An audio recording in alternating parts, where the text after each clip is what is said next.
Warning: these reviews I do will have a lot of spoilers for Moriarty the Patriot.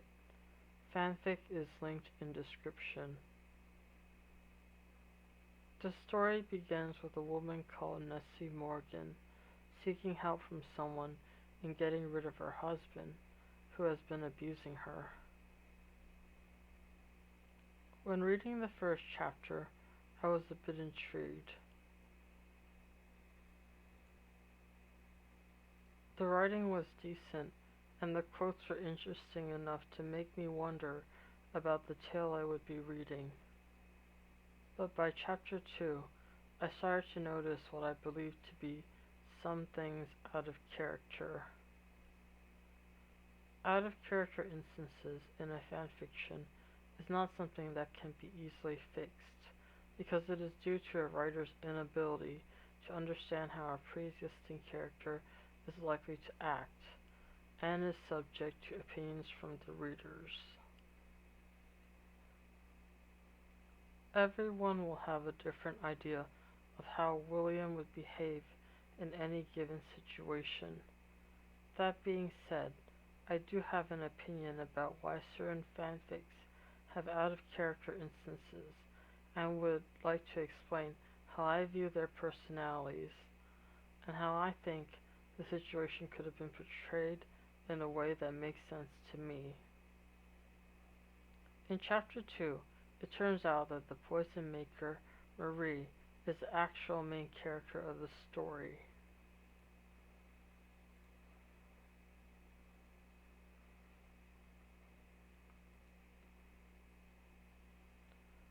She was the one who gave the poison to Nessie and countless other women or men who have then used it on their abusers. A stranger has entered her shop and then leaves a mysterious letter on one of the chairs.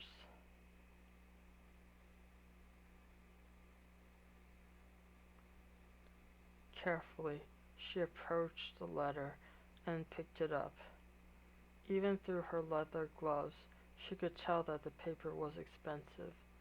Opening the letter with shaking fingers, her heart dropped when she read the words penned in neat, swirling cursive, and realized just what the vial was.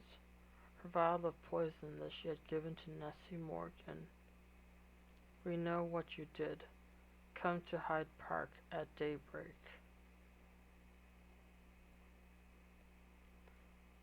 The letter, in my opinion, is very out of character. If the Moriarty brothers wanted to threaten another justice seeker like Marie, they would use gentler terms, especially if they knew that Marie was a woman.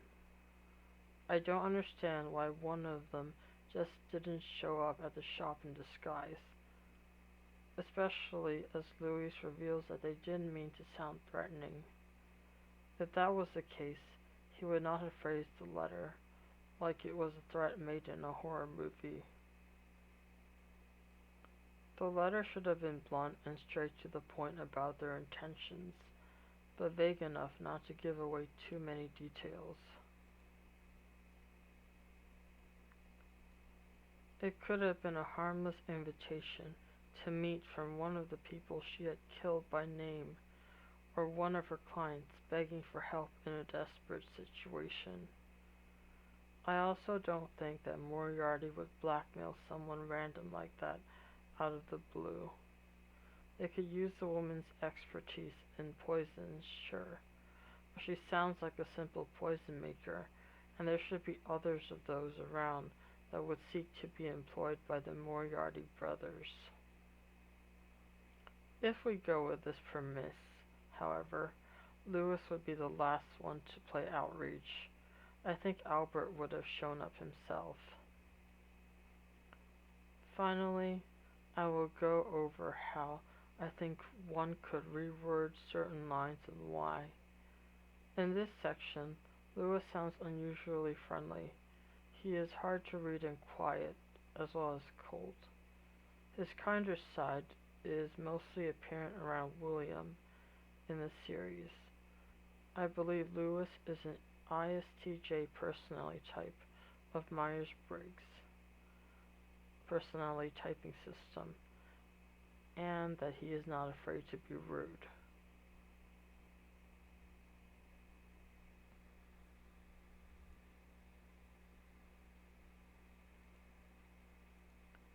Before her, the young man was blond, with hair styled in a fringe hanging down the right side of his face.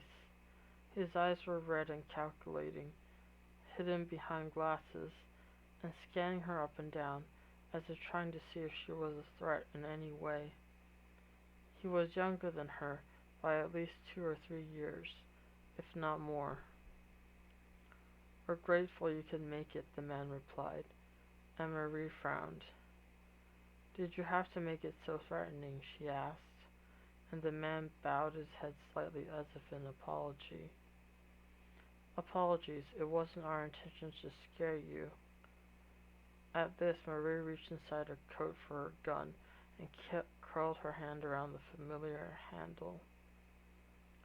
"Then what are you going to do? Are you going to turn me in? I read your letter. We know what you did." "That isn't something you say to someone you just want to have a chat with," she demanded. "On the contrary, we'd like to extend a job offer of sorts, if you'll meet with a potential employer, that is."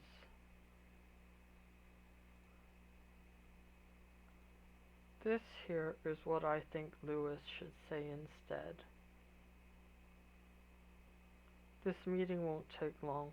We just want to hear your answer." Lewis is a man of few words. He would have been pretty straightforward and would skip the pleasantries. Then he would jump right into it. "Your skill in poison making is useful. We want to offer you a contract. If you accept, another meeting will be arranged so that we can go over the fine print. Please make your way to," and here you can put in a random street and then a random date. "Someone will pick you up from there and escort you to the premises." As for a case where there is a high chance of her not accepting due to suspicion, I think they would try to persuade her instead of blackmail her in this particular case, and Albert is more likely suited for that. She is not particularly an enemy, and the organization has been known to work with people like Hope, who commit habitual burglaries and murder. They would not judge her for poison making, since it helps the weak, nor would they pretend to do so in such a strong threat. I also don't see why they would need her specifically enough to work for them, so I will hold back on listing ways they can make the offer sound appealing. In my opinion, they just let Marie go free.